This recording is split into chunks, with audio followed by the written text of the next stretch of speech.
Let's get into testing grounds. They said they learned their lesson from only testing one hero's feats in testing grounds, and now we will have 4 heroes to test out, with 2 of them returning with alterations. Centurion has Amplified Roar, which is a passive feat where the 3rd hit of Lion's Roar unbalances. That is strong. That was my first reaction. I was like, that is strong. For those that are wondering, Haymaker is gone. Eagle's Windfall replaces it.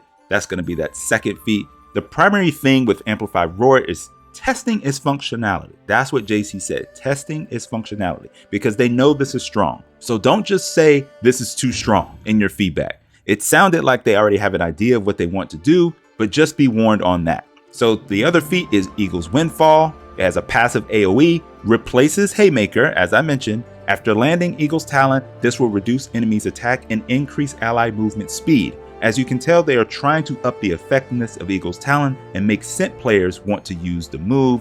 If you don't know, Eagle's Talon is Scent's pouncing move on a downed opponent. I like this because the benefits are not game breaking, yet they're beneficial enough that coordinated teammates may scrape another advantage off of good execution. And that's what we all want. I want people that really understand how to play the game, how to work with each other to accomplish a goal. The 3rd feat is Vainglorious Pugio. Throw a projectile that binds, kicking bound target, unbalancing them. So that's crazy.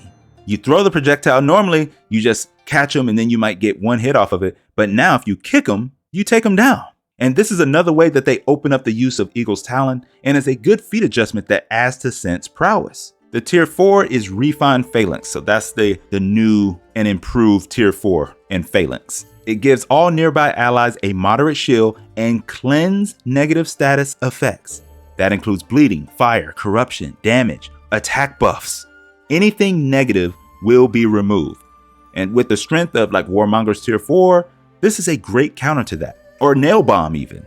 Now for Peacekeeper, she has her Crossbow Wound, which this feat is the same as the previous testing grounds, but instead of dealing 5 damage and 10 bleed, it deals 1 damage and 10 bleed. If a hero deals less than 10 damage, it's basically invisible on the health bar. That's what they were saying. So they left it at 10 damage, and it has to be 1 damage to even get bleed. So that's why they have the 1 damage. So when PK gets opponents bleeding, she gets enhanced lights and unblockable finishers for bleeding opponents, so this is beneficial even with 4 damage less. The 2nd feat is Bleed Armor. That's a passive. It goes unchanged from her previous testing grounds. After a hit on a bleeding target, you gain a defense buff for a short duration. I didn't have a problem with this before, and I don't now. That defense buff goes by fast, but you could always get it back quickly as well. Her 3rd feat is Sanguine Serrations. They removed Deflect Expert, which I'm glad they did. Attacks apply bleed. The passive part of this feat is to hit a bleeding target to reduce the feat's cooldown. I like the give and take with this one. You're rewarded with a lesser cooldown based off of your play. That's a seamless reward to get behind and should work great for PK players. The tier 4 is Induced Fear. It's a passive AoE. We saw this in the previous testing grounds. Nearby enemies receive a defense buff. They lowered it to a 15% debuff, but they may raise it. The AoE size remains unchanged. So this makes players heighten their awareness of her a little bit more in team fights. You don't want any debuffs if you can avoid them. Shinobi is the 3rd hero that we're going to see in testing grounds. His 1st feat and 4th feat are new, and no more shooting stars as a tier 2. So he has Sickle Cloudburst now as his tier 1, gain an attack buff after completing Sickle Rain. More choice as a player to keep your frame advantage. All for it. The 2nd feat is now Refined Nukekubi, which is a passive, gain stamina on successful hits. Move from the tier 3 to the tier 2. The dev stated it was underwhelming as a tier 3. You get it too late, they said. So this feat replaces shooting stars. It's going to allow Shinobis to farm minion lanes sooner, that's for sure. The next one is Yama. It's passive, gain health on successful attacks. I used this successfully as a tier 4, so the same feat just moved up a tier. It's going to work really well for Shinobi players. And the new tier 4 is Cruel Helix. So you throw 2 waves of shuriken, dealing damage to everyone around you. Now just understand, when they say everyone, it's literally everyone, not just opponents. The first wave pushes you out, they said, and the second wave shouldn't hit you unless you're close enough to the Shinobi after the first wave. You'll also get hit with the second.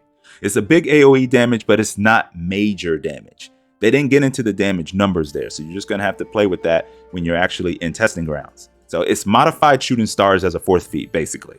They wanted to keep that ninja feel, and you can tell they wanted to keep that element that shooting stars brought, and this was the result. So jump in testing grounds, give it a shot, make your judgments. They understand Shooting Star's flaws, so I would expect this to be an improvement, but until we test it, it's hard to really get a feel for it. Now, the fourth hero that they have is Berserker. So Berserker has the swift axe throw. I don't know if you played his initial testing grounds where they had his feats in it. He did have this. Throw an axe that deals light damage. Getting hit reduces cooldown of the feat.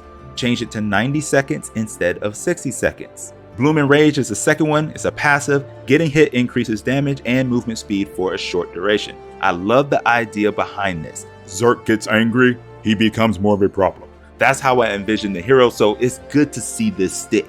Unwavering Fury is the third feat. Gain infinite stamina and enhance light attacks for 20 seconds. That's down from 30 seconds in the first Zerk testing grounds. And the fourth feat is Valhalla's Blessing. This is the one that was wild. You gain super armor and cannot be killed in combat for a short duration.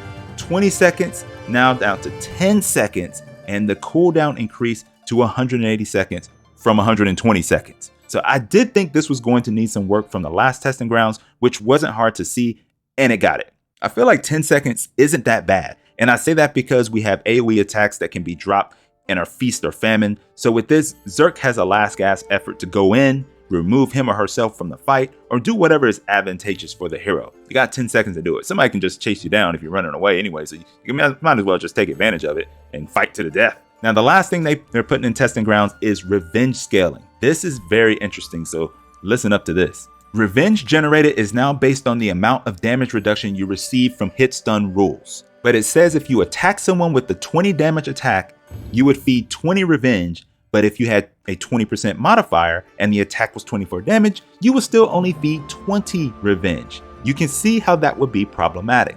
The same applies if you have a 20% damage reduction applied to yourself.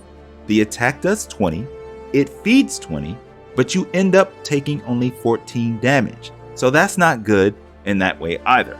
So now revenge is based in the amount of damage you deal post reductions and modifiers. So like the previous example, they provided if you have 20% reduction and get hit with an attack dealing 20 damage, you feed 16, not 20 revenge. I know they said these changes were meant for players at a higher, more competitive level, but even to my brain and my level, these revenge changes on the surface make a lot of sense. It's baffling. It wasn't like this to begin with.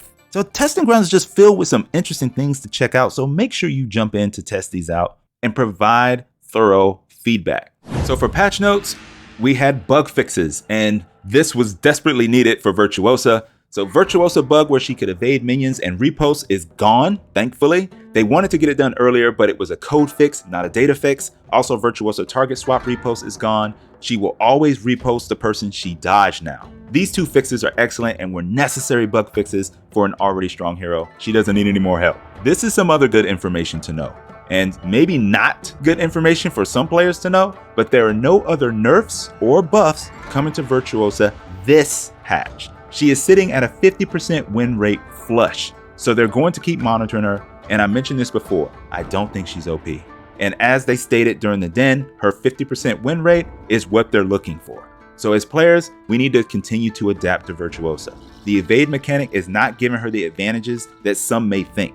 I do agree she's strong and she's tricky as heck to deal with, and if you're not locked in, it's even more of a problem. I know the mechanic itself, you're probably like, I just don't like it because you can just stand there and evade, but you can get around it by guard break. You know what I'm saying? You can't just allow somebody to just sit there and evade. But I do like Virtuosa. They're watching her, so keep giving your feedback whether you think she's OP or not, and let's see where it goes in the future. A quick note was that Quickplay settings will now be set so you don't have to keep changing them. So I think that's a minor positive, because I know sometimes I would go and I'll have PvAI going and I'll go to my Quickplay and I'll click on Dominion and it'll take me to PvP. So I'm happy that they got that fixed. At least I'm thinking they got that fixed. So now let's get into the heroes. So Aramusha got nerfed. Apparently he was overperforming, so he's getting nerfed.